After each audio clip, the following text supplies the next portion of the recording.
Jared, thanks. And our top story tonight, the recovery following flooding in Dante, Virginia continues with one local representative making a stop to survey the damage. News Channel 11's Ethan Offit has more. Representative Morgan Griffith was in Dante this Sunday to survey flood damage to multiple areas in the community. Well, what I want to do is to be a resource, if I can be, at the federal level.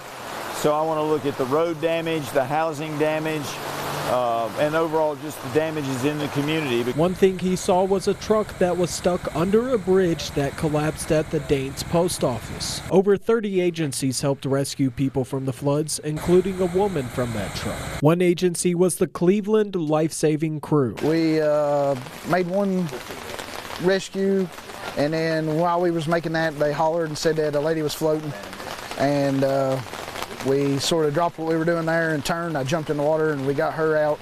Russell County's Sheriff William Watson says that there's still a lot of work to be done. One of the big issues is going to be the septic issues where the manhole covers were floated off and a lot of debris fell down in. So it's going to take a while to clean it up. But right now we're just trying to make it safe and take care of people and take care of their needs right now. Griffith has one hope following this visit. I have more confidence in the Virginia Emergency Management Department and the governor, but we'll see what we can do.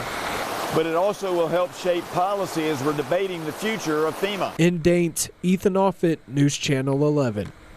Ethan, thanks. And if you would like to donate, you can bring supplies to the Dante Community Center. They're located at 142 Lower Bear Wallow Road. They're also giving out multiple supplies like water, food, blankets, diapers, and more to those who need it following the floods.